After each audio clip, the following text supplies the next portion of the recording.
Well, good morning, everybody.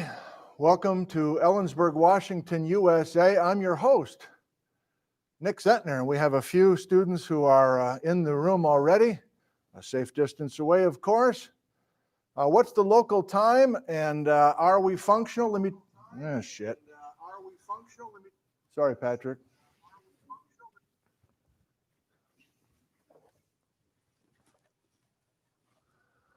The local time is 9:45 in the morning, and we will begin our program at the top of the hour, 10 o'clock, about 15 minutes from now. There is a delightful smell, I'll explain, and there's many other delightful things, including some beautiful snow outside.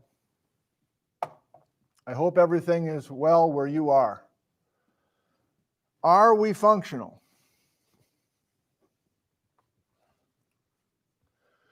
I see a lot of 5x5s, and that means loud and clear as far as I can tell. Let me say hi specifically to a few folks and places that you are viewing. Have changed some lighting stuff again today.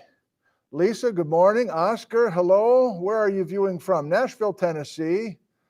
101 Rotary Power is popping out the chat like a boss. There's snow in the UK, reports Sam. Lake Coeur d'Alene, Idaho. Fly on the wall from the UK. Scrolling too fast now. Good morning, Mexico. I'm just grabbing things that I can see as they scroll by. Los Angeles, hello, Don. Rockland, California, hello, Chris. Southern Oregon. Oscar loves the lighting, and that's a good thing, Oscar. Oscar is my private lighting consultant. Rachel, good morning. Did I get a card from you, Rachel? Was that the Rachel that you are? Thank you for the card. Wanda from Middle Georgia. Mostly North Americans? No, here's Garrett, the Dutch night owl from the Netherlands. The light is better, he reports. Marion, Virginia. Finland, hello, good morning, good evening. Hungary, hello, Adam. Colfax, Washington, same difference as Hungary as far as I can tell. What? Algeria, good morning. You're here almost every day. It's nice to have you with us. I'm not sure, yeah. I love that you're here. Heidelberg, Germany, that's a cool place. Thank you for joining us today. Chris from Canada and a few others. Okay, what's about the smell? Okay, so it's a Monday morning. It's usually kind of groggy. This is, I have experience teaching, so there's whatever. Psychologically, whatever, people are just proud of themselves for getting here on a Monday morning. Then add the fact that it's foggy and it's in the 20s Fahrenheit and it's, there's a few inches of snow. So it'll be a late arriving crowd is my guess, and some will be here physically but will not be here mentally. That's just the way this goes.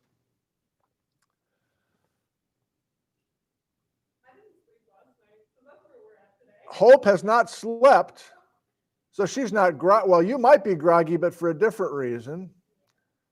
Okay, Hope did this, and then like, hey, I haven't slept. Okay, was that on purpose? No. Yeah, I was doing a topic proposal for my history class. Ooh. Yeah, I was having a crisis over secondary sources at like 3 in the morning. Hope reports she was having a crisis over secondary sources on her history proposal, class, whatever, at 3 in the morning, which is noon your time in Finland. Okay, all right, wow. So, why does it smell so good in here?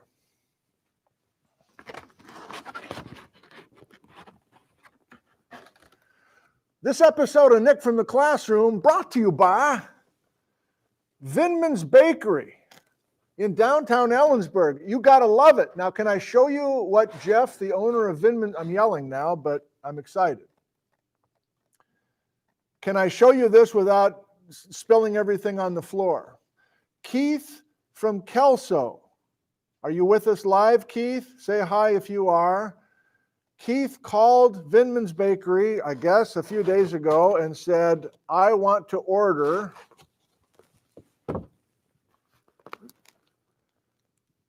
25 downtowners, which is one of the signature Danishes from Vindman's Bakery, And I want them to be delivered to the classroom as people are walking in. Hope is not waking up with her morning Danish now. This is her nighttime Danish. Keith, thank you for your generosity. And I'm going to make sure these guys can get these right now. Okay? Keith from Kelso, 25 full downtowners. Jeff, on his day off, came in yesterday, made the dough. Jeff works normally behind the scenes on Monday. He put them in the oven an hour ago. Here they are. Okay, you guys. This is not an optional thing. You're coming and getting one of these things, whether you want it or not. Okay? Please come. Please come. It's like feeding the chickens now. I'm serious. Come on now. Come on now. They all have gluten in them. If you're a gluten-free person, you're out of luck. But you're encouraged. I guess there's one. So these are downtowners. This, what did he say? Did you catch? A lemon poppy seed. Good listening skills, Bryce. And something else. But please. They're warm, they're delicious.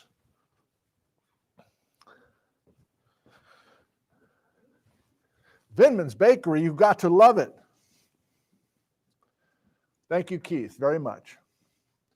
Okay, well, these guys are a little closer than they normally are, so I'll keep this up. Good morning to a few other people here. Northern Minnesota. Jennifer needs more non-optional pastry in her life. Don't we all? Yes, I can still smell it from 4 rows away on the other side of the plexiglass wall. Hello, Adele. Good morning. Disco Park. I'll keep this on until everybody gets back to their seat. Abbotsford, good morning. Warsaw, Poland. Hello, Powell. Oh, I should give you a chance to copy down your outline for the day. That goes for you guys too. I'll just stay right over here. Jurassic Coast. I keep seeing that. I don't really know where the Jurassic Coast is, but it's wonderful. Saber's in Quartzsite, Arizona. He is our intrepid field reporter. Manchester, England. I've got a little Alice Roberts this morning for you UK people. Humble brag, I hung out with her here in Eastern Washington for a couple of days before I really knew who she was. No big deal. Randolph, Wisconsin. Visalia, California, adjacent to the Sierra Nevada batholith. Thank you for the detail there, Jim. All right, everybody's back to their seat. So who wants to be pastry patrol? So anybody coming in, you're gonna whisper to them to come up and get their thing. All right. So if you haven't, you're on police patrol, pastry patrol. A few others. The White Cliffs of Dover. Yes, the lighting experiment today is no spotlights. That screen down, which I'm not using, the light that is right above the screens is off. So we'll see if, look, I don't see that yellow that I had before. So possibly I've got it. I also went in and made sure that we were widescreen, so I don't want to play with it, but I think we're widescreen. So so far I'm pleased with this, and we'll just continue with this. We got some people still complaining, or wrong word, feeling like they can't hear well enough. You know I'm a screamer. No, I don't want to use a microphone inside of the classroom as well. But I don't know. Maybe I'll keep it like this. See if I max out the mic too much. But I guess I've had more than two people say they still can't hear very well. And I assume it's mostly on their end because I don't have a problem when I watch the replay. But anywho. Okay, a couple more hellos, and then I'll get out of your way and visit with a few of our students they're all enjoying. Are you enjoying? Oh, you're please eat it now. It's nice and warm. It's up to the pastry patrol to decide whether you eat it now or not. But please, like you can mask off and take a couple nibbles and put the mask back on. Why not? Keith and Kelso, so you need to think for this, but I'd hate to have that thing be stone cold after an hour of waiting. Elsie's in the UK. Just a chunk of old coal. That's a Norm Macdonald reference, I believe. Maybe also his country and western buddy. New Caledonia. Vinman's Bakery. Jeff, are you listening right now in the bakery as you're working? Type in yes or no. They're loving it. Da da da da da. They're loving it. Copyright, trademark. Yeah, man. You're welcome. Cade, K-A-D-E. So my new name, and that's Pedro. My new name is Hope, the insomniac. She's not, though. And that's Emily as well. Emily from Cleellum, not to be confused with Emily from Bickleton. And your name, sir? Casey. Ah, yeah, Casey, you're a good emailer. Casey, please help yourself to a pastry unless it violates your sensibilities. It's a gift from one of our live viewers. Ipswich, Suffolk, UK. Okay, I'll get out of your way. I'm going to go visit with the students. Thanks for joining us. I forgot my wristwatch this morning, but looks like I got 3 minutes. We'll see you in a bit.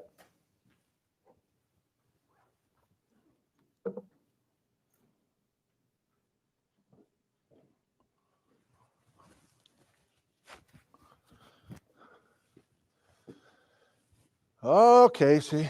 Oh, Casey. Oh, yeah, man. Help yourself now. Good morning. How are you? I'm good. How about you? Doing fine. Oh, now look at this. So you are a flashcard person. Wow. There's a lot of note cards. There's a lot of note cards here. River. What does it say? Can I ask what it says for river cutting? Places where rivers are powerful enough to cut through or erode the Earth's platform. Damn right, girl. Uplift mountains. The Craton is rising and be okay. We all have our methods. That's your method. Been working really hard. So Good. yeah. Well, we'll hope for the best for tomorrow. I know. More than hope. I'm so nervous. Oh no, you'll be fine. How are you? I'm doing alright besides falling on ice. You fell this morning? I fell this morning at like 4 a.m. and At 4 a.m. Yeah. And I injured a knee that I already had previous surgery on. Oh my God, you should get another Danish. This is a bad morning. It's just another morning. You walked out your house or something, or your dorm room or something, and like immediately like the first step and like whoop. No, 2 steps out, and then I realized that there was a dead pigeon on the ground right next to where I fell. This story only gets better. Yeah. There's a dead pigeon Yep. where right, you fell and then you noticed the dead pigeon. Yep, right outside of Barda Hall. There's a dead pigeon on the ground. This sounds like a lawsuit. I fully support your claim. The dead pigeon. That's a great story. And you made it to class. Why were you up at 4? Just to be nosy? I went for a walk. Went for a walk. I go for a walk every morning. That early, typically? Do you really? Wow. Wow, I'm impressed. It is a cool time of morning/night, but not when you're laying next to a dead pigeon. All right. Wow. What was your name again? Tawny. Tawny coming in hot with her dead pigeon story. Nice. Oh, Pedro, thank God. You're going right. You're digging in. I like it. Thank you. And you also have your Yakima Chief hops. Are you from the Lower Valley? Mm-hmm. My dad, he works there. Your dad works there. Mm-hmm. Is that the name of the hops business or whatever? Mm-hmm. Huh.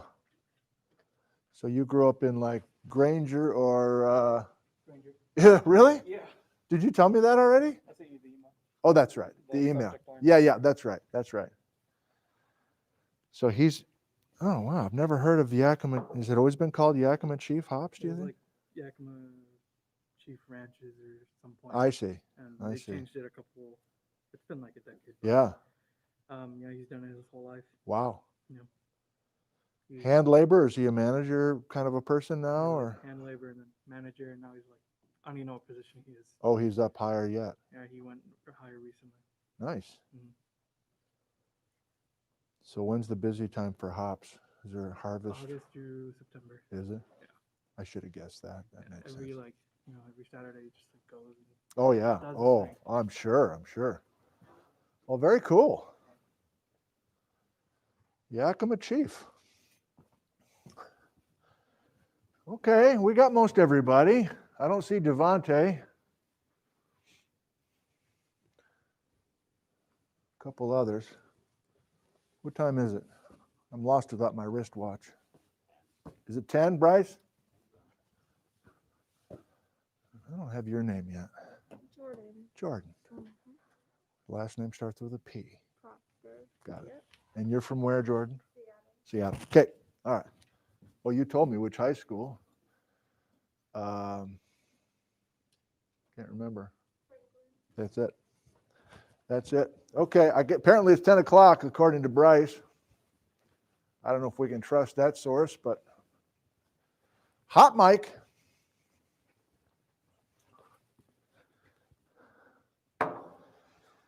Okay, live stream is going. Scrolling comments are wonderful. It's 10 o'clock. It's maybe even 10:01. Hot damn, here we are. It's a Monday morning. You are here. We need to feel good about you being here and eating your Danish. But we have bigger objectives than that this morning. We are continuing, and I'll stand off to the side, I promise, for another couple minutes. We are continuing to discuss the Ice Age floods. And for most of you, it's brand new content. Not so much for our home crowd, but for you guys, we started from scratch last time. There's no time like the present. We're going to jump right in and continue. And like we did on Friday, this is more of a laundry list of things I want to discuss as opposed to a very specific order. Although now that I say that, I guess this is pretty much the order that we're doing it. There's some key places that you'll want to pay particular attention to, like example places that we will visit in Eastern Washington today. And we'll also continue to build. And I've got one major question for you. So I'm coming to you one major time this morning. So I'm just letting you know that we're going to have a bunch of voices fill the air. Even if there's downtown or lodged in your throat, we're still going to do it. Okay? That's the plan for today. I have two quick announcements, however. Announcement number one. Midterm 1 is tomorrow, correct? Nothing happening for you. There's no live streaming tomorrow. Midterm 1. When you come in tomorrow, you're going to fill the room. You're going to come even all the way. We want empty chairs between each person. We'll all be masked up, including me, of course. The cameras will not be here. And you'll have the full hour. We've already talked about the details of Midterm 1. We've emphasized the fact that everything in this class from day one, like day one virtually, up through today is fair game. Mason's not even here this morning. So, okay, we've got lots going on, and I want to assess you tomorrow, and you'll have the full hour to take the midterm exam. Are there any last-minute questions about tomorrow? You feel like you're comfortable? You know what the game is? Pedro. Yes. Anybody else? Other announcement, have you gone to lab? Last week was our first week of Geology 101 lab. If you did not, you're behind. You have an option to get over there and get rolling, but you got to see me right after class. We got to get you happening, okay? But everybody else has gone to lab, and if you're in my lab officially, but you've agreed to go regularly to another lab, that's fine. Just go to that other lab starting this week. Yes? There might be some Milankovitch stuff. That was part of the assignment for the midterm in this class. Yes. Let's go ahead and say it. There'll be one Milankovitch question. Anybody else? Okay, without further ado, let's get rolling. I've given you plenty of opportunity to jot down the outline. It's time to get serious about getting into this. How are we going to do it? Well, this looks familiar, doesn't it? I'll remind you, just to kind of warm up the room a little bit. I'll remind you about loess, and then we'll get into some new stuff. Loess is sediment. Loess is basically soil, and there's a lot of it in eastern Washington.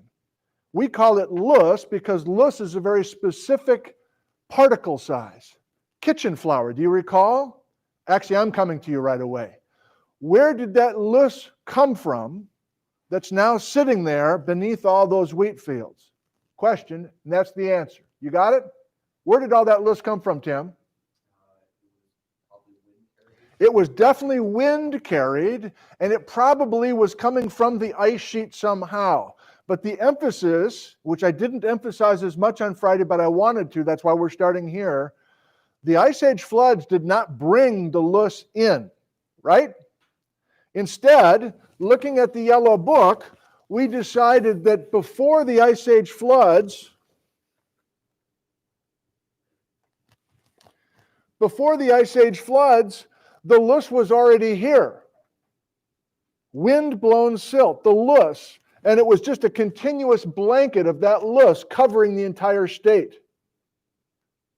So the floods did not create the loess.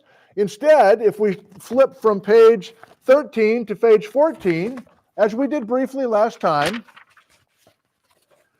the floods eroded the loess, took the loess away, and that's going to be a theme throughout today. I'm setting you up for a discussion a little bit later this morning. So the loess is not a deposit. The loess was eroded by the Ice Age floods. And we can see on this page that not only are we removing the loess, but we're also removing a bunch of this bedrock as well. The bedrock is called basalt lava. It's not hot lava anymore. It's been cooled off. But we will see when we discuss how coulees form specifically that this basalt bedrock played a large role in how much erosion was happening. Okay, that was mostly review, but at least it gets us back into it. Now, we're going to go to a place where there was massive amounts of erosion by the floodwater. And it's a place called Grand Coulee. And there's a specific place in Grand Coulee called Dry Falls. Could you raise your hand? Have you been to Dry Falls? Anybody? 2 people. Okay, this is a very famous place for most people in eastern Washington, even people that have no interest in geology. They've been to Dry Falls for whatever reason. So it's a place that is heavily visited by travelers in eastern Washington. They're on their way up to Grand Coulee Dam to watch the light show or whatever, you know. But it's probably the most accessible place in Washington to learn geology. I don't know, maybe Rainier or St. Helens is also in there, but as far as eastern Washington, there's no place like Dry Falls, and the geology at Dry Falls is Ice Age floods. So let's go back.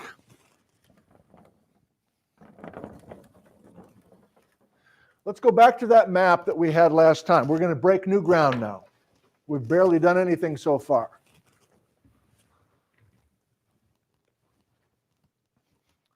There was a lot going on this map. I'll go through a couple of the major points right away. Glacial Lake Missoula, the source of many of the Ice Age floods, not all of the Ice Age floods. Purcell Ice Dam, we break the ice dam, and we have that water released catastrophically over eastern Washington. These arrows are where the coulees are going to be carved today. So the biggest Coulee, the biggest valley carved by the Ice Age floods, erosion, is the Grand Coulee. I'm pointing to it right now. It's here in north central Washington. But we emphasized last time that this water does not maintain its fast speed. In fact, it stops in southern Washington. So therefore, we have Ice Age flood erosion landforms, coulees, and not very far away, we have Ice Age flood deposits because the water stops. Why did it stop? Wallula Gap was the place where this water is waiting to get through the Columbia River Gorge. I'm not going to screw around. Let's do it. What's the biggest feature from erosion? Coulees. What's the biggest feature for deposits? something called slack water sediments on your outline. You haven't seen photos yet, but that's coming. So today, the two places we're going are the Grand Coulee erosion and the bottom of Lake Lewis, where these slack water sediment deposits were created. And I have a lot of visuals and animations and video clips and everything else to put that together. Okay? I feel like you're there now, you're ready, but we need to actually get some animation going, some visuals going. And that's where I struggle a little bit with my setup, but we're going to try our best. So I've got my advancer. It's going to take me just a second to get this up for both cameras to set this up properly. I'm still tweaking this the best I can. Now I turned off the auto white balance, which means I have a little bit of a problem. Still need to figure that out. Now, do you remember, yeah, you guys in the classroom, and you're the paying customers, you've got a great view of this right now, so I'm not going to touch this laptop much beyond right now. You remember this from last time. Do you see the red star beautifully now? The red star is us. Ellensburg sits in the Kittitas Valley, and the Kittitas Valley missed everything. We didn't get any Ice Age floodwater in this valley. We don't have a coulee. We don't have slack water sediments. We missed. But you remember, and again, you've looked at this already, that in the matter of hours, from the ice dam failing, we had this water screaming over eastern Washington, eventually getting ponded down by Wallula Gap, and eventually that water getting out to sea. Devontae, good morning. Did you have a pastry? Come on up, help yourself. All right. This is the loess. This is the stuff that was deposited by the wind, not the floods. We looked at this very quickly before we quit. The loess is everywhere where the floods missed. The loess is everywhere where the floods missed. You remember this.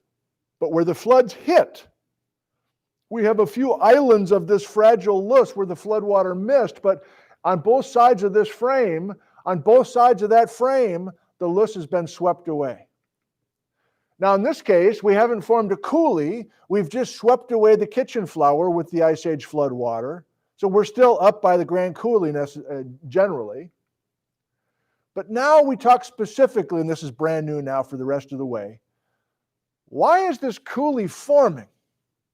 Let me give it to you verbally. Are you ready? You're waiting to add a big whole new section to your notes, and here it is. Basalt is heavily fractured. You can see the way I've drawn this cartoon, and you'll see a bunch of photos in just a bit, that each of these layers is a separate layer of lava called basalt. When you go to Hawaii, can you picture that going to Hawaii? That's basalt lava coming out of the ground. Like right now at the summit of Kilauea. That's basalt, this orange stuff coming out. Well, we had Hawaii here 16 million years ago, long before the Ice Age flood. 16 million years ago. That's the age of this basalt. But the key point is, when the basalt cools, it cracks. And I'm showing you in the cartoon that there's a bunch of vertical cracks and there's a bunch of horizontal cracks as well. One of my favorite phrases that I've used in a lot of public programs is this: basalt is pre-cut and ready to be hauled off by the Ice Age floods. I'll say that 2 more times. The bedrock of eastern Washington is basalt, and basalt by nature is heavily fractured. It's pre-cut. It's like somebody went in and scored it with a knife and cut it into a bunch of columns and cubes. And so when you bring this water in, it's easy to haul this bedrock off. And when I first moved to Washington, I didn't understand this. When I first moved to Washington, I actually visualized this. I'm like, why wouldn't the water just skim over the top of the bedrock? Why would the water dig into the bedrock? And it doesn't make any sense to me. It's just water. But the key is understanding that this bedrock is so heavily fractured that it wants to leave, essentially. And so the water, when it comes through, which we're going to do right now, look at this, man. This is a hell of a lot of bedrock that's gone. And it's gone because the water is plucking, plucking those blocks of basalt out of the earth because they've been pre-cut. And you'll notice in this picture, this place called Potholes, Coulee near Quincy, Washington, if you've heard of Quincy. These are the kinds of places we visit on a regular basis. Do you see that there's a curved cliff? That curved cliff is where a waterfall used to be. In fact, there's a twin waterfall system here. But I'm really emphasizing to you the size of these valleys, which is Ice Age flood erosion. There's another place called Palouse Falls. Has anybody been to Palouse Falls? 2 people, 3 people. Again, you know what I'm trying to do in this class. You're young, you live in this state. I'm trying to show you some really cool places that are not that very far away, and they are amazing places. This is another one of these coulees that has a vertical walls and a flat floor. That's because of the orientation of those fractures. Now, I don't know if you're aware, but I make programs and I put them on YouTube. And I started doing this about 10 years ago. And this is a crew from the BBC. That's in London, in the UK, the other side of the world. And they found our little, homemade programs that a friend of mine, Tom Foster, and I put on the internet. And the crew said, we've got a budget. We want to fly over from London and we want to film Ice Age giants, and we want to make an episode in Dry Falls in Frenchman Coulee. And I'm like, how the hell do you know about these places? And like, well, we found your video online, man. So this is almost 10 years ago, and I'm going to play it for you. And I just realized right now you're not going to be able to hear it. That's the whole point. I want you to hear her British. Damn. Oh, wait, maybe I can. That's the whole point. I want you to hear her British. Jesus. Damn. What a kind of a clown show Oh, is wait, this? maybe I can. Turn off the live stream, you clown. That's the whole point. I want you to hear her British. Oh my God. All right. Well, I want you to hear her pronounce basalt and bottom. But I was right out of the frame. I was with the crew, showing them the best places to film and to climb. And she's a major celebrity on television and other things online, on Twitter. Alice Roberts, you can find her. But at the time, I didn't know who she was. It was a blast to watch this crew. Okay, so we'll try. This is Frenchman Coulee, part of the tunneled scablands of Washington State. And I've just climbed up one of the gigantic basalt columns which forms the side of this huge gouge in the landscape, which itself was created by phenomenally destructive natural forces. Now they got Frenchman Coulee puzzled geologists for decades. some great drone stuff. With its distinctive square profile, sheer cliffs, and flat bottom. She said bottom, that's funny. With no sign of there ever having been a river This is here. within an hour's drive of this classroom. What could have carved out a canyon like this? 50 miles north, there are vast bowls at the feet of huge cliffs. Dry Falls. Signs of an enormous ancient waterfall over 3 times the size of Niagara. This is evidence of an earth-shattering mega flood. All right. So I include that for a couple of reasons. This is a big deal. These guys are coming from the UK to visit this is literally Grant County. And they're incorporated in a huge program. And it was fun to see a professional crew with all the bells and whistles put this together. Durante. Say again? No, they didn't pay me. No. Good question, though. See, I'm not smart enough to ask for money. Okay, back to the program. So I got to adjust your camera. Did they pay me? Nice job, Devontae. You're sticking up for me. Professional courtesy, let's put it that way. So look at the vertical walls of these coulees. This is the Grand Coulee that you're looking at. Most of these are Tom Foster photographs. From the air, can you see all the brown? That's where the floods swept the loess away. And more impressive are these circles, which are these islands where the loess is completely untouched. So if you know what to look for when you're out there, you can easily kind of read the landscape and go, okay, the floods hit here. You could really, annoy your passenger in your vehicle, you talk about it too much. I'm speaking from experience. The flood was here. Oh no, the flood missed here. Oh, we're going to the road. See how the road climbs? Now we're going to come out of one of these basalt column areas, and we're going to get up into the loess. And it's razor sharp. You can see this Tom Foster photo to go between an agricultural field where the landscape is real kind of subtle to this place. This is called the Drumheller Channels, where there's been this like angry, aggressive cutting into the bedrock. It's classic textbook geology work. And all you have to do is go on Google Maps. Don't do it right now. Google Maps, you can just zoom over. You can see this. You can see it. You can see it, just where the brown is exposed, etc. Okay, what are we doing now? Yeah. Okay, so this is what Dry Falls looks like. And I mentioned to you, even though only a few of you have been there, a pet peeve of mine has always been going to Dry Falls, standing in the parking lot. It's an actual state park. There's a visitor center. And I would just go up there for other reasons, and I would just stand and listen to people. Put my hands in my pockets, and, it's not very polite of me, but I just listen to conversations.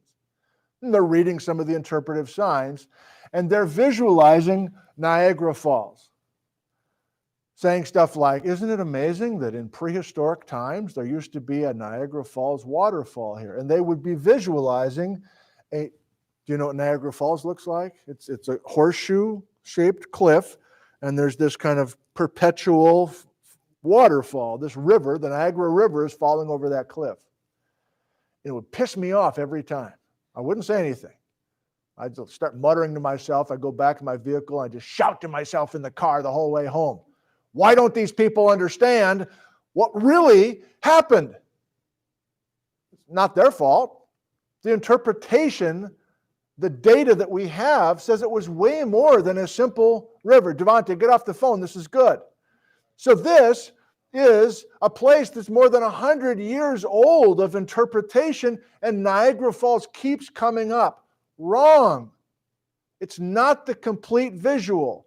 So I share all of this because of these programs I've been making. We had a little bit of budget once upon a time, and we found some animators, and I said, here's my chance. I want to make an animation that shows it wasn't Niagara Falls. It was something more dramatic than that.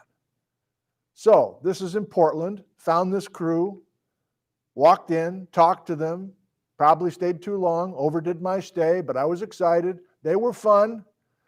This guy, Ray, was showing me how his computing power and all this computer stuff. I had no idea. He's like a 3D animator. I had no idea how he did it. But we took this. So this is from the parking lot now. And the plan we had was, go to Dry Falls, would you? Go up with a couple of your central guys who can fly a drone. Stand in the parking lot, lift the drone. So give us some real video from Dry Falls. And then we'll give it to Ray, and he'll put his CGI in. He'll put in the water. And it went back and forth and back and forth. Is this good enough? Is this good enough? And I had two main requests.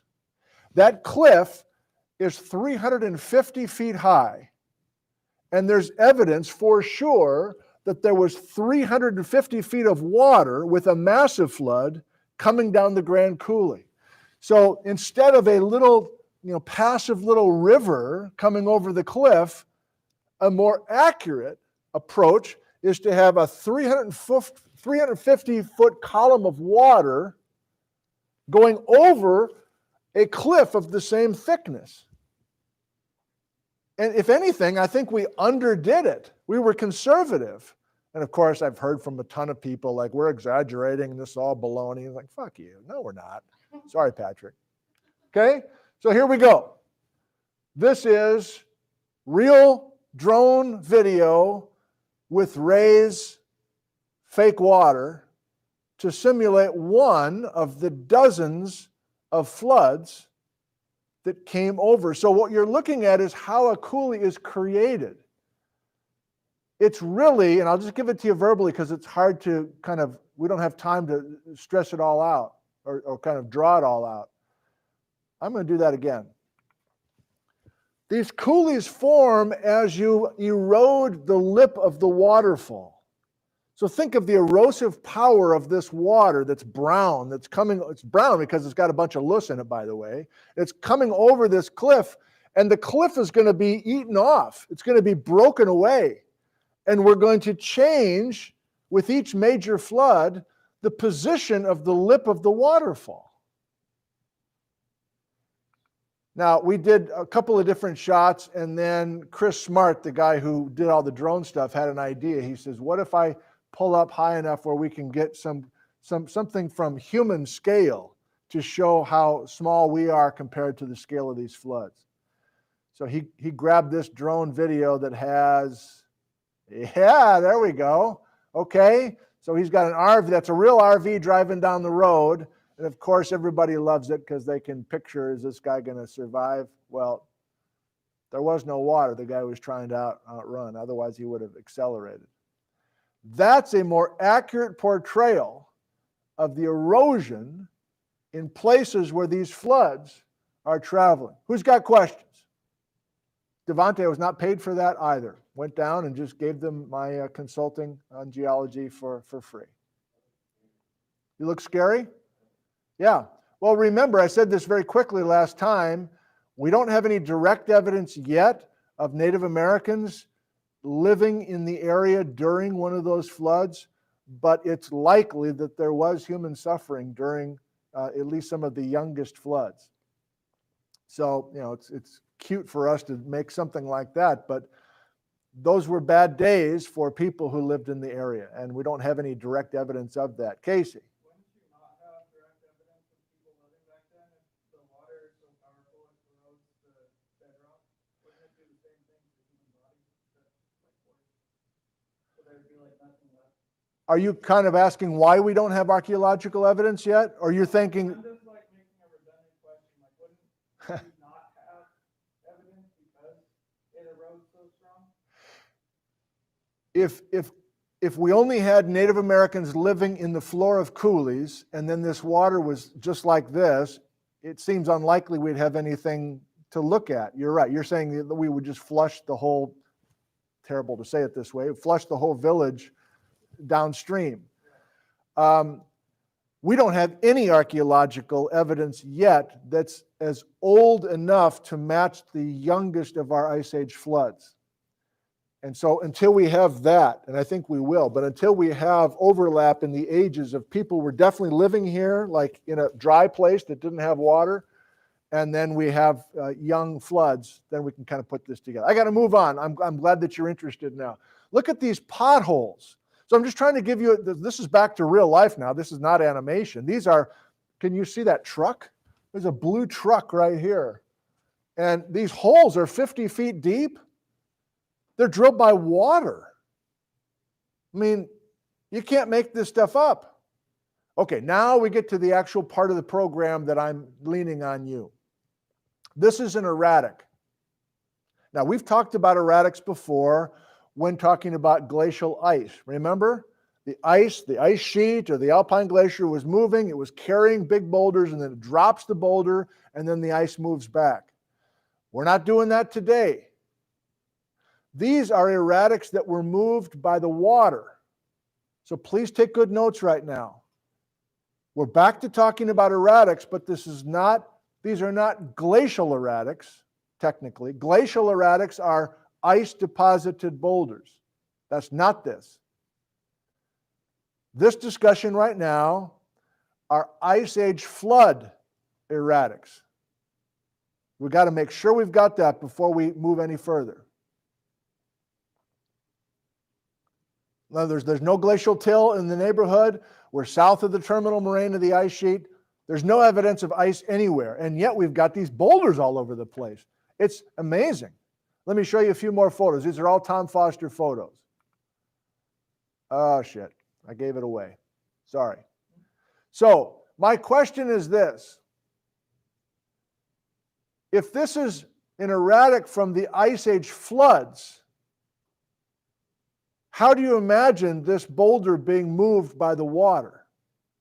I think we have two choices. So let's do this on our whiteboard here.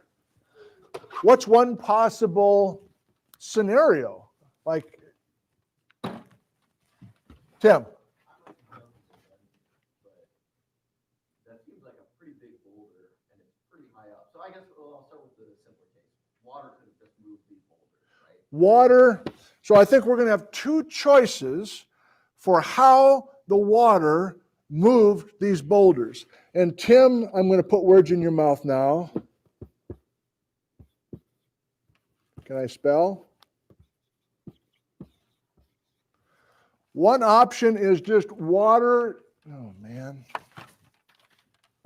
What? I can't get on.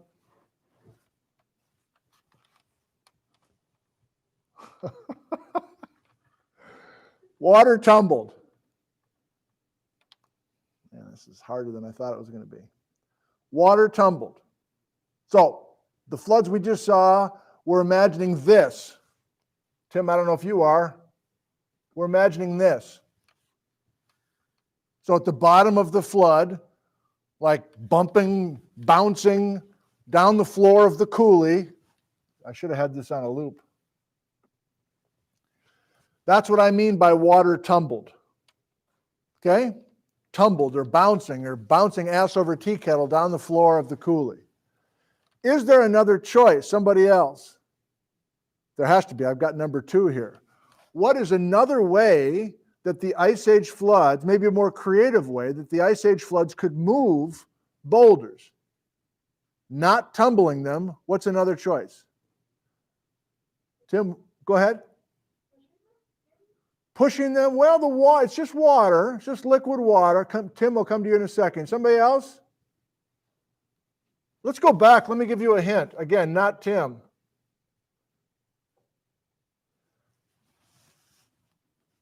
What's another possibility? A big Ice Age flood came through this valley and left this boulder. Somebody can do it.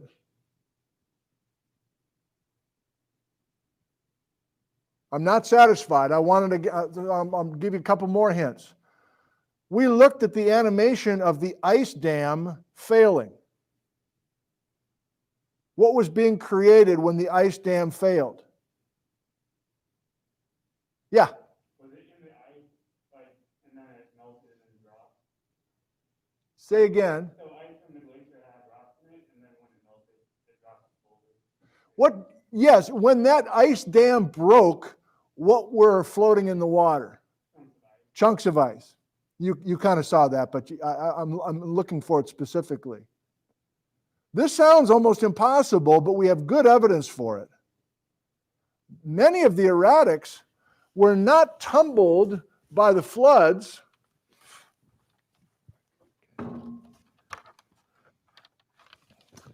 They were rafted on icebergs.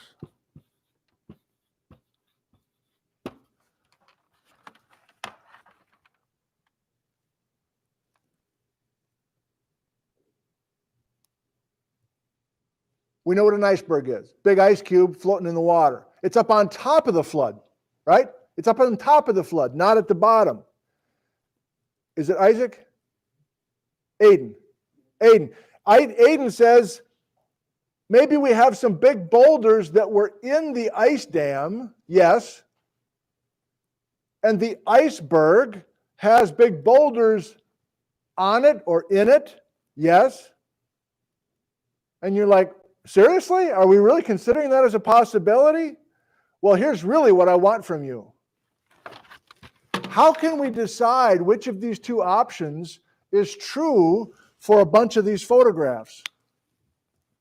Like now that I'm saying those are the two possibilities. Either the erratic was bounced down the bottom of the flood channel or was rafted in an iceberg. for this particular photo, which is actually right at Wallula Gap, by the way, right on top of Wallula Gap, number 1 or number 2? 2, why? Yes. Never sleep again, Hope. You're doing great. Please, do not. I never want to see you sleep at any point in any day of any year, and you'll be great. It's working for you today. Exactly right. I'm giving this to you verbally because I'm not going to screw around with this whiteboard anymore.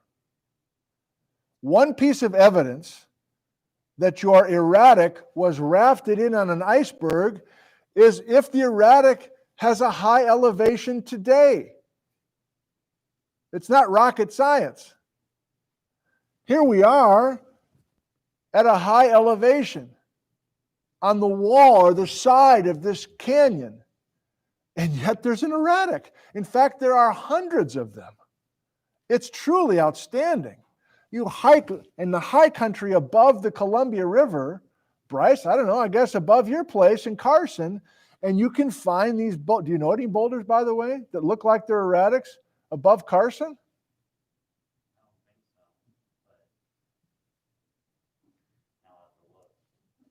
Well, we need some quiet water also. So if is there a big valley or a big drainage heading to the north from Carson, or is there a river coming in from the north? That would be the place then to look. Are you keeping up with me?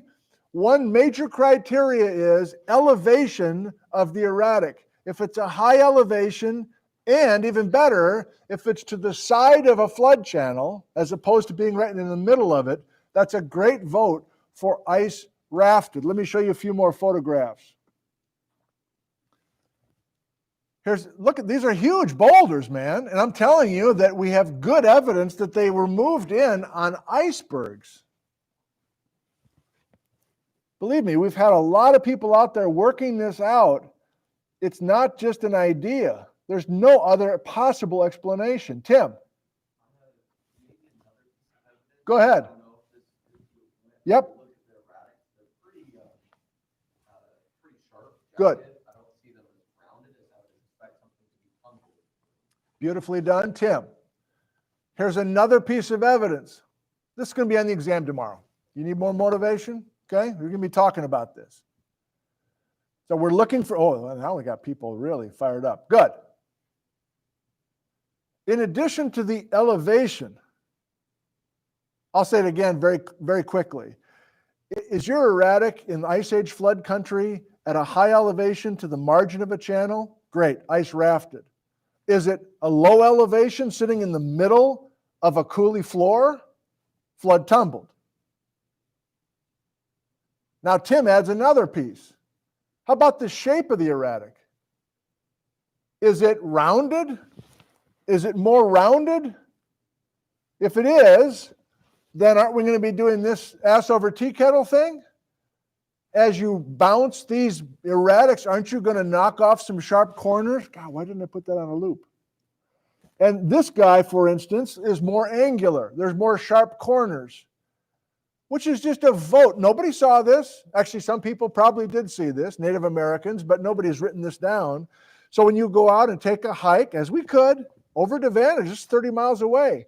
If we go out and park the vehicle, have a little Discover Pass, whatever, and we walk a half an hour, we could all walk out to this erratic right here. I know where it is.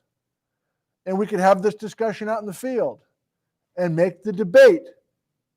And all we can do is vote, which is more likely. That's what we're doing in geology. This is all stuff that happened long before we showed up. So you got it? Shape, elevation, position with respect to a flood channel. And if you follow that reasoning, it works pretty well. Down in Tri-Cities, some of you are from Tri-Cities, we're right at Lake Lewis. And so many of these erratics are high elevation at the edge of not only a coulee, they're at the edge of Lake Lewis. So in our last 10 minutes today, we're transitioning to Lake Lewis. I'm going to give you a number. Here we go. 1,250 feet. 1,250, 1,250. That's a magic number down at Tri-Cities in southern Washington. What is it? It's the maximum elevation of Lake Lewis. What's Lake Lewis? That's last time. Lake Lewis is where we stopped the Ice Age floodwater. Remember, it was just coming down over dry falls, and the RV's trying to outrace it and the whole thing. Now the same water is stopped here. There were multiple Lake Lewises because we have multiple Ice Age floods, but the deepest that lake, or the highest that the lake was able to reach, was 1250, 1,250 feet above sea level. What evidence do we have for that? What evidence do we have for that? We have hundreds of erratics exactly at 1,250 feet above sea level, all around the quote-unquote shores of Lake Lewis, quote-unquote, because the lake's gone. But the boulders remain.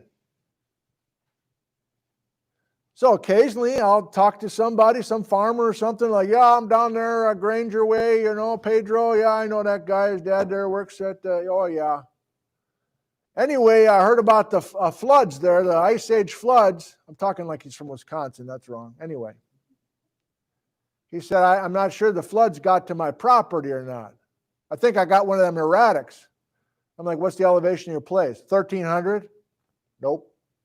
Well, ho. What do you mean? We don't have one erratic from the Ice Age floods in southern Washington higher in elevation than 1,250. The water never got higher than that. And it's beautiful. It's everywhere.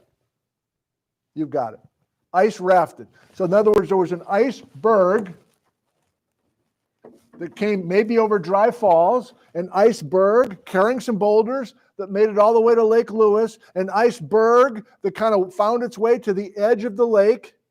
The lake water eventually drains away, but who's left? The frickin' iceberg perched on this hillside that has these big boulders in it. What's the last part of the story? The iceberg melts.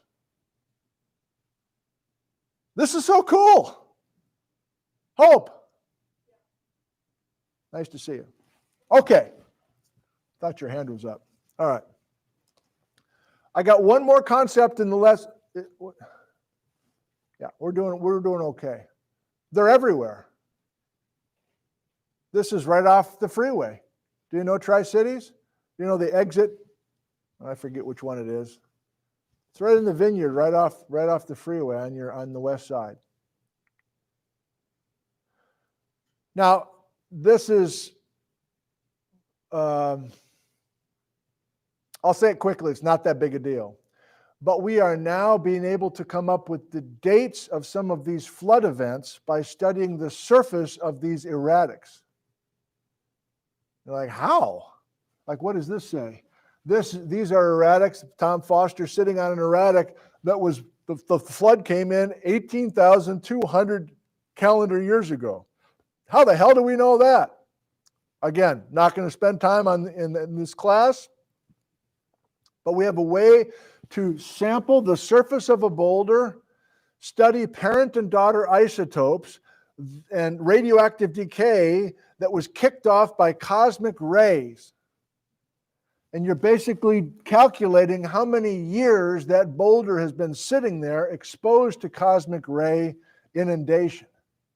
And using the absolute radioactive decay, half-life business, you can measure parent and daughter in these surfaces, in these little quartz crystals, and calculate the age. And you're like, that sounds wrong. That sounds impossible.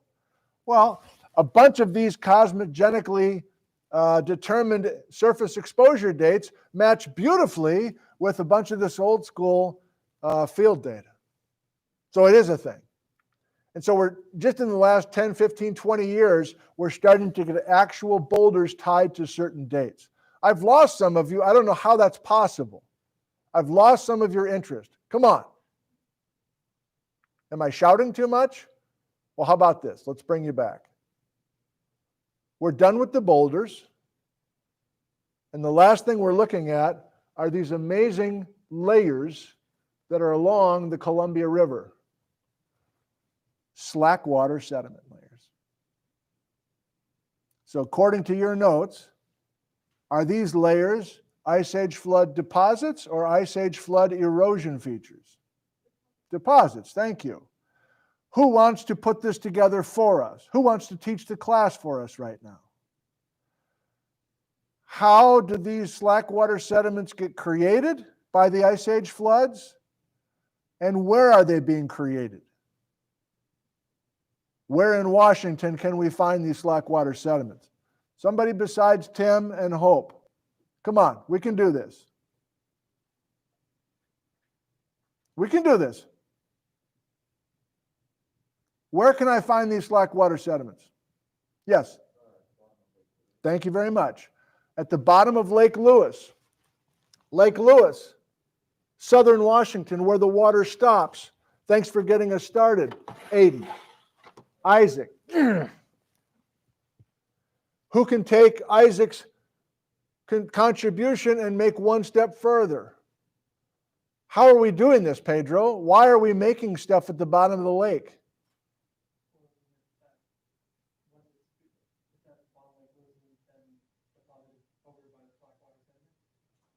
Kinda. These are the slack water sediments, and each slack water sediment layer is a different flood. It's a different Lake Lewis.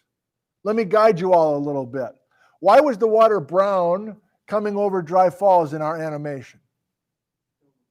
Filled with loess. Where'd the loess come from? Yes, upstream we had those loess hills. We're putting it all together now, I hope. So upstream of Dry Falls, there was loess in those hills. The floods came through, picked up a bunch of that kitchen flour, and so the floods are like chocolate milk. They're brown. It's the silt, it's the soil that's being carried in the water. Who can take us the next step? Now we've got the water down to Lake Lewis, and we're going to stop the water. Why are we making a slack water sediment layer, Eve?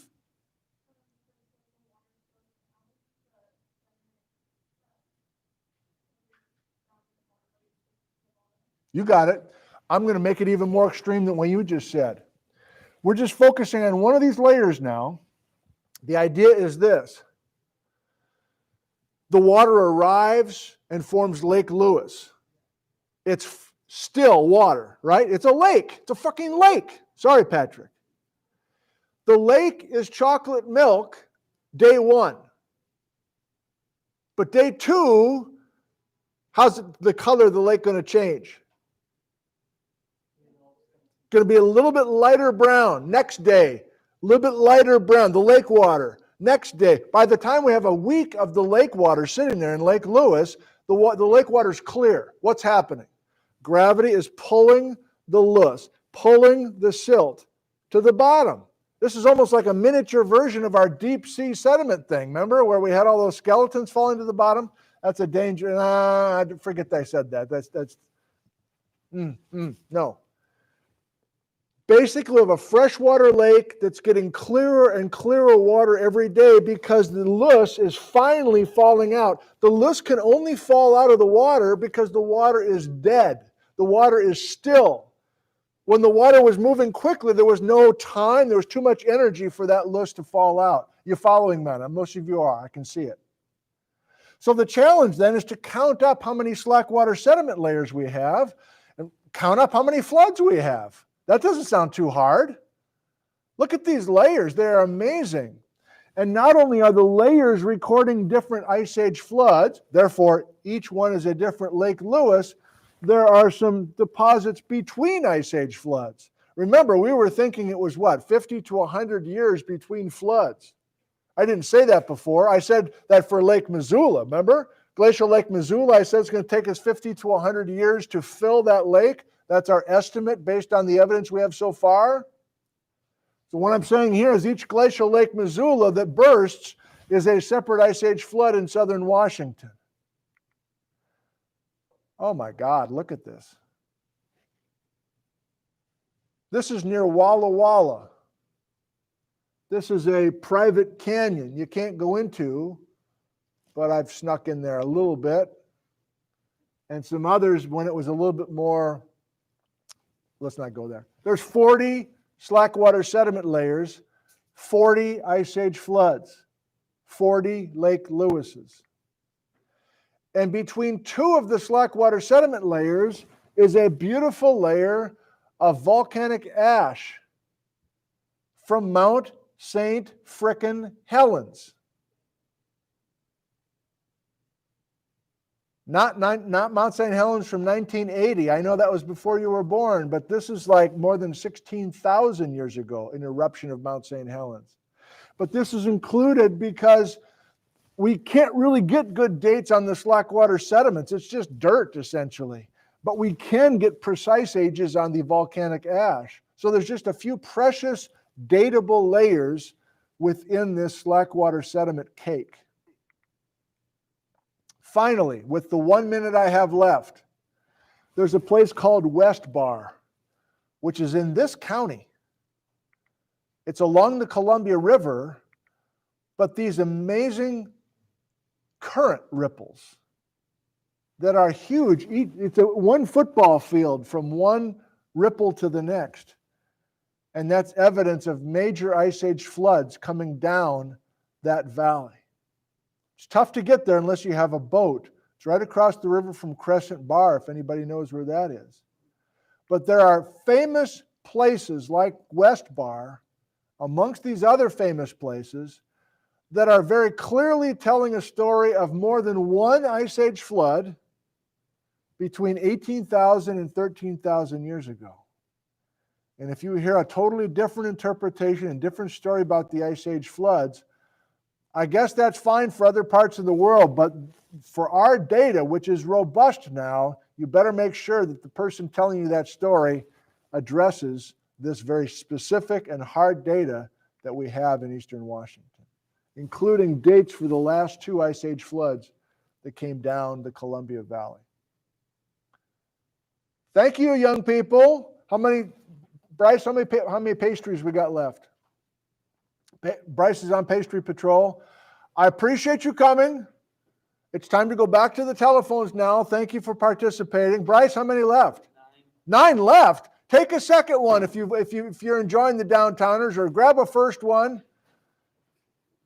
I will see you tomorrow for the midterm exam. I wish you the best of luck. Goodbye. I love you. I'll be with you in a second. I'm going to go talk to some of the students for just a touch. You can stick around for some live Q&A with this, and I promise I won't have attitude.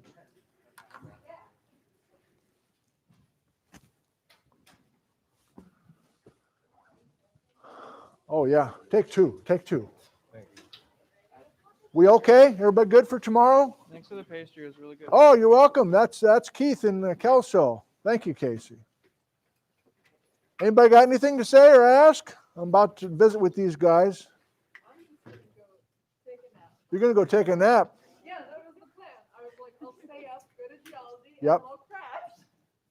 Well, you stayed awake the whole time. Nice job. Thank you. You bet. Okay. Hey, Nick. Bryce. I'll just throw that all over the place, apparently. Can I send you an email for a scholarship thing? Sure. Just a quick Yeah. letter of recommendation. Oh, happy to help you. Yeah. Cool. Yeah. Good. Quick question. Yeah, Tim. Out of curiosity. Yeah. So when you have the diagram of the state of Washington kind of showing the flood path, Right. and it's going through the Grand Coulee. Yeah. It kind of looks like there's a channel that was already there, that the water followed, or was that mainly eroded by the floods there? And it's kind of going right underneath the ice sheets. So I'm wondering, like, did the ice sheets kind of guide that first flood to really carve that out, or? Great question, and fundamental question that is yet to be solved. Okay. You may, with certain images, looking at Moses Coulee, Okay. which is the biggest mystery of all, because if you follow Moses Coulee north, Mm. it heads right to the terminal moraine of the Okanagan ice sheet, and it looks like water coming right out from underneath the ice sheet. Okay. Grand Coulee's more classically along the margin of the ice sheet, Right. and so we're not really dealing with the direct path of the ice and the water. Okay. But if we're dealing with dozens of floods, Mhm. we have dozens of different configurations where the ice used to be, for instance, Mhm. and it's very complicated to work that all out. But you'd think by now we'd have some basic messages there. And was there some sort of drainage like pre-floods Yeah. for the Grand Coulee, like a V-shaped river valley that Right. then got scoured out? Right. Yeah. Probably not, believe it or Okay. not, because there's some clues of the pre-ice age topography, including some ridges, and these floods are coming right through the frickin' ridge, you know. Okay. So they're not being influenced a whole lot. It doesn't appear by a pre-floods channel stream geometry. Gotcha. Okay. Very Yeah. cool. Awesome. Nice. Very interesting. Thank you. You're not going to take another Danish. I'm not going to eat 8 of those things, am I? Maybe I am. Okay, the room is empty. Are we still here? 850 of you. Hey, Luke, come on in. Come on in. I've been doing well. You? Good, good, good. Hey, just take that box, would you? And can you set it in the lab? Are you going down to the lab or something? Good. Take it down to the mineralogy lab. Yep. They can get the microscopes all sticky with sugar. That'd be great. Nope, that's yours too. Thanks, guys. You bet. We'll see you. Okay, a little live Q&A from whoever wants to ask. Uppercase, please, and I will scroll back and forth and try to grab what I can. Thurston, did each flood take the same path through eastern Washington? For sure, no. How can I do it quickly?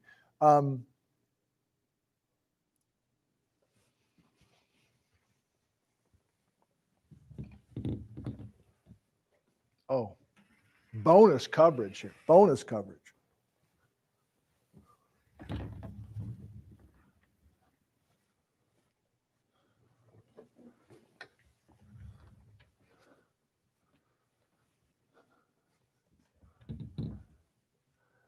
I'll tell you a quick story.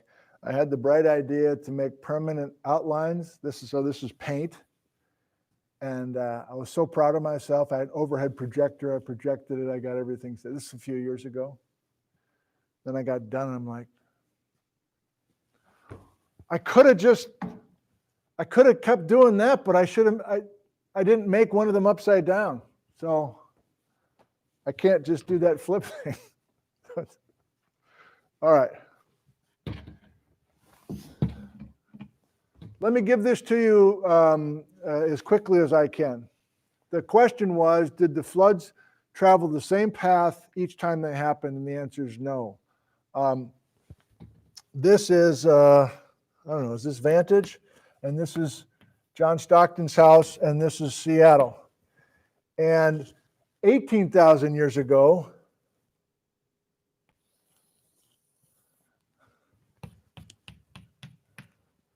the ice sheet was not at its maximum in eastern Washington 18,000 years ago. And so some of the major Missoula floods followed the Columbia River and came down the Columbia River Valley. We have massive amounts of deposits and scour 18,000 years ago. 16,000 years ago,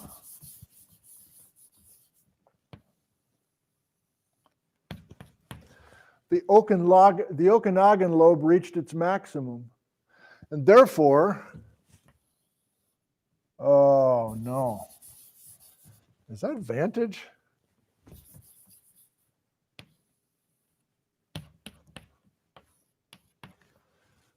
$16,000 years ago, a bunch of the Ice Age floods came down through the Grand Coulee. Shortly after 14,000 years ago, the Okanagan lobe started breaking up, and major floods came down the Columbia Valley again and left the Grand Coulee and Dry Falls dry. So that's just one example of some of the major diversions of floodwater paths based on the position of the Okanagan lobe. More. If there's no attitude, I'm leaving. Stick around, there'll be some attitude. Any basalt erratics found off the coast of Washington? Well, it's an interesting question. I would love to flip over to the other side, but I can't. God, why did I do that?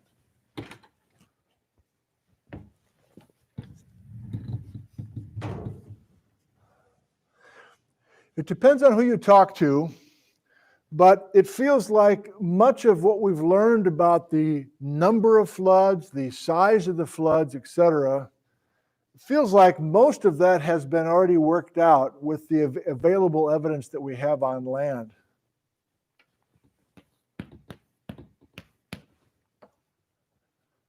Some, at least, still wonder how much more we could learn about the Ice Age floods if we studied submarine deposits on the continental shelf, submarine deposits on the continental slope, and even beyond. Like, how much stuff is out here underwater today that is material that was eroded away from eastern Washington? I don't know, and the work that has been done thus far does not appear to be the complete picture that we were hoping it would be. But I'm not really confident of saying that when I say that. Scrolling down to live and then going backwards, are there 40 different elevation sets of erratics? Thank you, Letha Lee. Hypothetically, yes. But in actuality, no. The most pronounced is the high water mark of 1250 elevation for Lake Lewis. So you're bound to find the most erratics there. There's different variabilities though, or there's different variables, I should say. There's not one place where we have all 40 deposits 40 floods recorded, except for those slackwater sediments. You're on slopes, there's erosion since the Ice Age. Icebergs have varying sizes. And so just fitting an iceberg onto a slope is difficult. If it's a huge iceberg, it's going to dock not right at the shore, but further off. There's lots going on there, but there's multiple elevations of ice rafted erratics, but there's no place we can count 40. Going backwards. Was Wallula Gap, this is Dean, was Wallula Gap always this wide as it is today, or was it eroded to its current width? We touched on this last time. There was significant erosion of the width and the depth of Wallula Gap, but not enough to completely remove it. Frederick, is there a Lake Lewis coastal trail amongst the erratics? That's an interesting thought. No, there's no one continuous hiking trail. Most of it's private land, I guess. But you can go at Tri-Cities and hike up to erratics at Badger Mountain or Candy Mountain. You know, some of this is part of the Hanford site, so that's all top secret and locked up land. But that's a cool thought. Will the floods happen again? Asked Mark. Well, why did the floods happen here when they did? Well, we need an ice sheet nearby. So unless we have an ice sheet return, which seems unlikely based on our current evidence, unless we have an ice sheet return to this map, we're just not going to have the water supply necessary. And then it does feel like it's kind of almost a very low it seems unlikely that the ice sheet will get positioned properly to dam a bunch of water like it did back then. But now we're getting back to talking about the circumstances for producing large volumes of water quickly. We'll keep going here because I'm not going to see it tomorrow. I'm not going to see you till Thursday, right? So we should do a little extra. You deserve it. Any basalt erratics? Oh, just covered that one. Please insert Lake Bonneville dates into the story, Snake River and Hell's Canyon. I typically don't do that in this class, Douglas, because we're just trying to handle this, but it's a request. So there's one date, 18,000. 18,000 years ago, there was one massive flood. And the flood had a source at Lake Bonneville, which was much, much larger. It was a big lake. And it released, I'm off. Glacial Lake, or Lake Bonneville was where Salt Lake City and the Salt Lake Flats are today. And there was one massive Ice Age flood called the Bonneville Flood that crossed Red Rock Pass, went down to Pocatello where my in-laws are, and that Bonneville flood found the Snake River Valley, Evel Knievel, got its way into Hell's Canyon, and then that Bonneville flood also went into Lake Lewis. So there is an intersection between these Missoula floods, quote unquote, and this singular Bonneville flood, which was a monster flood 18,000 years ago. Still scrolling way back now. Are the small particle sediments in the Lake Lewis the same as Lewis? Yes, originally Lewis, think of the slackwater sediments as redeposited Lewis. With a dead end, the water wouldn't flow through to create it. I don't know what that means. Are the individual Lake Lewis sediment layers graded? Thank you, David. So David has a geology background. If you have a graded bed, that means one of those layers goes from coarse material at the bottom up to fine material at the top. And if it's mostly loess, I think David is still wondering if it's like fine sand up to silt, up to maybe some clay. I think so, but I don't really know. It's been a while since I've read some of the Richard Waite papers in the 1970s that go through the gory details of the particle sizes. But in general, I'd say the answer is yes.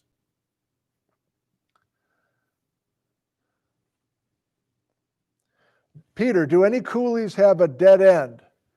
It seems the characteristics of a coulee mean not. Well, yeah, again, it's always I have two periods, right? I have a total of what is it, 100 minutes to talk about this topic, and this could be a whole class. So we're wanting to know a little bit more about coulee development. I tried to do it verbally with those guys. It's not an easy concept. On a map,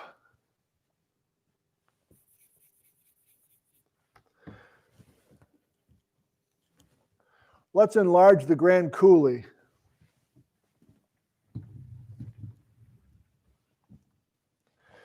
And let's have it be a horseshoe shape.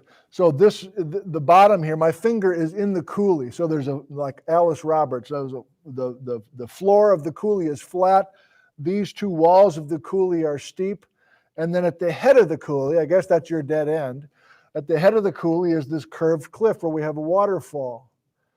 The general idea is you have coulees that are, let's pick a number, a coulee that's 30 miles long, a coulee that's 30 miles long, by having a flood come through, come over this waterfall rim, batter the waterfall rim, change the position of the waterfall rim.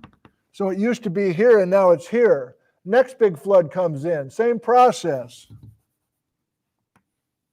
So you lengthen this finger, you lengthen this coulee with each ice age flood coming over. That's the current thinking.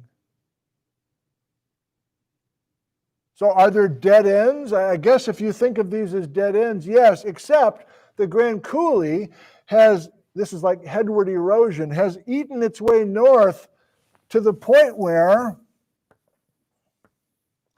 this is the Columbia River Valley up by the Grand Coulee Dam. There's a whole reason why the Grand Coulee Dam was built where it was. That's a whole nother story.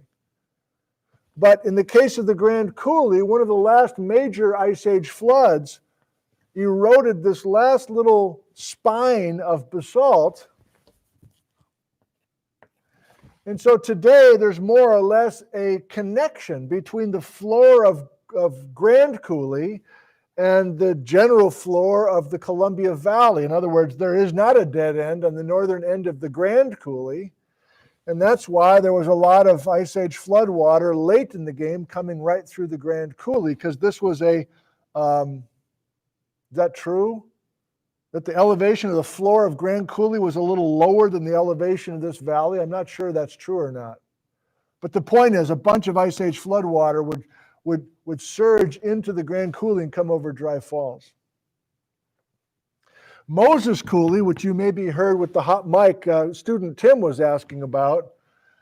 Moses Coulee is a major question because there is no head, there is no dead end, there is no curved cliff at the top, and it heads right to where the Okanagan Lobe used to be, which to me indicates that Jerome Lessman and company, talking about a bunch of meltwater coming directly across the border, that makes a lot of sense to me, that water is coming subglacially underneath the ice sheet and pouring right into Moses Coulee.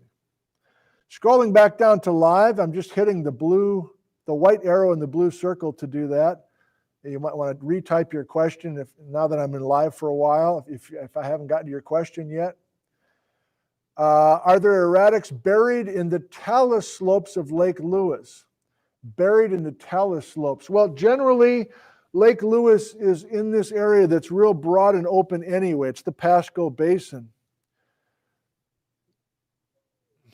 So maybe you're thinking of a specific spot, but there's not a whole lot of relief down here. So there's not a lot of talus slopes coming off of ridges nearby. Oh, maybe there are, like at Horse Heaven Hills, like above Benton City. I guess it's possible. I never thought about that. I guess it's possible that there's some old Ice Age flood rafted erratics that have now been covered in scree. I wouldn't think it's a common thing, though. Thanks for the thought. Can I talk about synclines and anticlines? Not here. We're staying on topic today. Can you talk about, is there an online map of the ice rafted erratics? Neil, hey Neil. Well, Bruce Bjornstad has written 2 books on the trail of the Ice Age floods. If you don't know about those books, they are excellent. And Bruce is now retired, but used to work in Richland. He still lives in Tri-Cities. On the trail of the Ice Age floods, books 1 and books 2. He has excellent maps. He may have some of those Ice Age flood erratic maps. So the maps exist. I'm just trying to think of where you can find them easily. I think if you go to brucebjornstad.com, I don't know how much he has online for free. I can't think off the top of my head where else you'd find a map like that.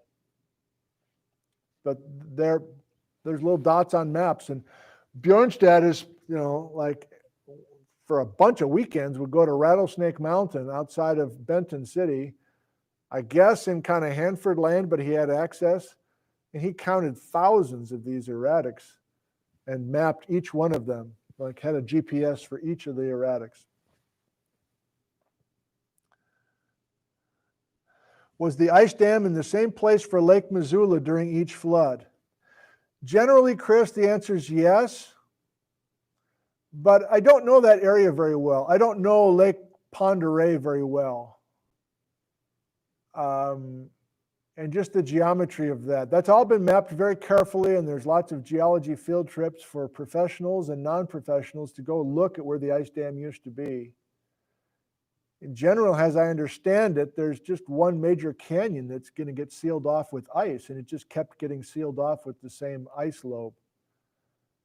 But I've always hesitated a little bit with the ice dam discussion because it's quite a drive from Ellensburg, so I don't know that country very well.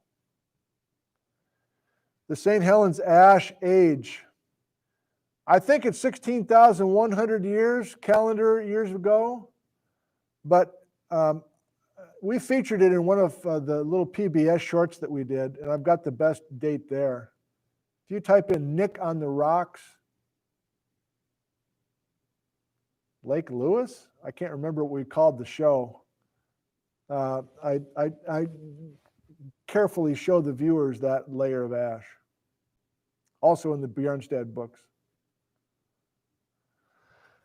How many of the floods involve Glacial Lake Spokane? I don't know much about Glacial Lake Spokane. If you mean Glacial Lake Columbia, when the Okanagan Lobe was a big ice sheet,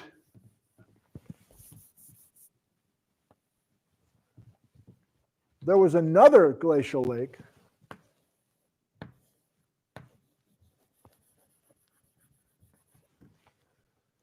Glacial Lake Columbia sat in the Columbia River Valley.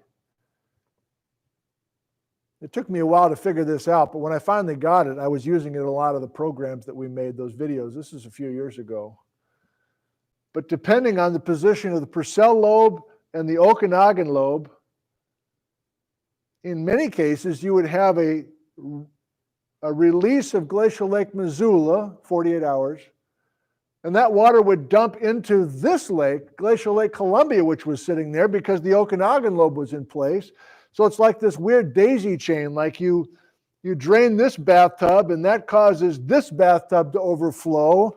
And then you have a bunch of floods coming south from Cheney and the Telford Crab Creek and the Grand Coulee, not by water just racing from Montana, but water that was like spilling over the southern rim of the Glacial Lake Columbia bathtub. And that can only exist when the Okanagan Lobe is in place. And of course, when we break through and drain this ice dam, then we lose Glacial Lake Columbia. But if there's Glacial Lake Spokane, then it's different. I don't know. 3 more and we'll quit. Can the redeposited loess from Lake Lewis be taken and dug under the ground to increase how the soil retains water, aka a human-made copy of loess fields and grounds, making them more fertile? That sounds like an engineering project that I can't comment on. I don't know. As I mentioned last time, the loess, if there's a thick deposit of loess, mostly the wind deposited loess. I don't think it's the same with the redeposited loess under Lake Lewis. But if you have a bunch of fluffy wind deposited loess, it's great for agriculture. But your project might not work. Moto mining, any British Columbia ice dams? Probably. I don't know a damn thing. You know, I was serious about going up to British Columbia and starting from scratch because I know nothing about British Columbia geology. And I haven't been able to cross the border in the last year, but that's still a high on my list for a whole bunch of reasons.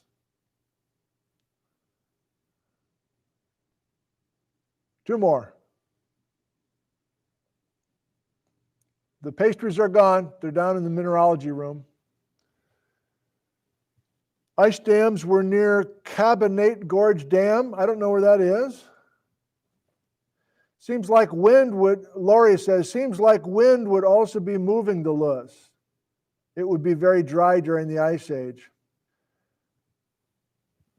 Geomorphology people have studied those loess hills very carefully, and they claim, I'm pretty sure of this, they claim that thinking of those loess hills as like dunes, like migrating dunes, is not accurate. So the geometry of those hill crests in the Palouse loess violates some pretty basic sand dune geometries where you truly have the sand dunes migrate. So I'm no expert there, but I don't think there was a lot of migrating of the silt. Maybe it's because of the fine particles. I don't really know though. One more. A few of you are asking about Willamette. Yeah, so the slackwater sediments continue, the erratics continue as far south as Eugene, Oregon. And for many years, I never totally understood why Lake Lewis water finally goes through the Columbia Gorge. It's picking up a bunch of speed. It was never clear to me why the water would go all the way down to Eugene and fill the Willamette Valley and bring ice-rafted erratics and bring a bunch of slackwater sediment. It never made sense until I picked up on the idea, and I think this is either from Bjornstad or Jim O'Connor, that pretty close to Kelso, where the guy who gifted the pastries,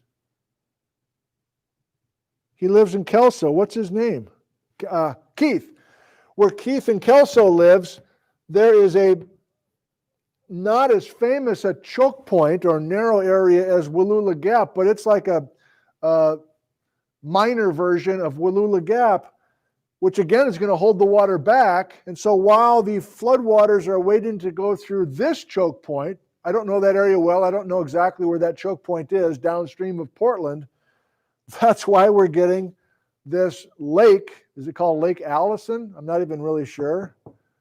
But yes, a bunch of the soils of the Willamette Valley are loose, just like the soils of the bottom of Lake Lewis are loose, but not primary loess, not the loess that was blown in, but again, the wind-blown silt that should be up here in Washington was picked up, flushed down the gorge, redeposited, and now that Washington loess is now under Salem, Oregon.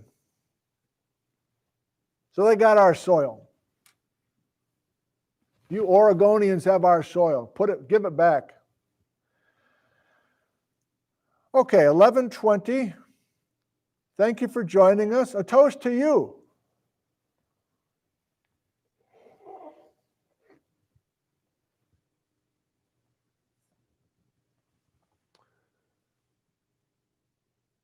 We continue with this very unusual time globally. Here's to your health.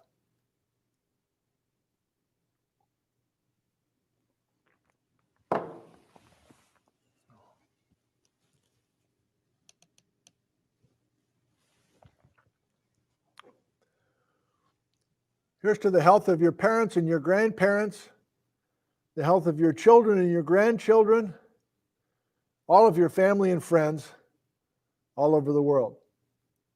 Sunheit.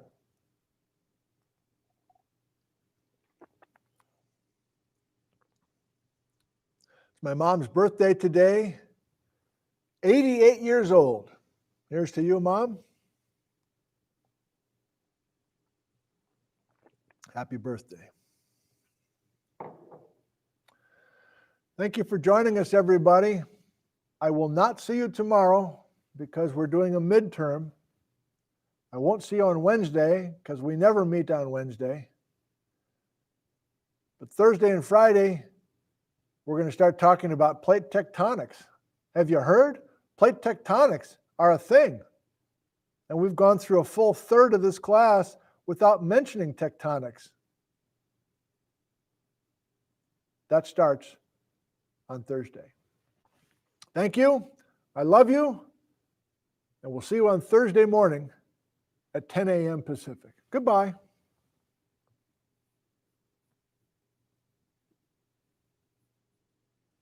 Goodbye.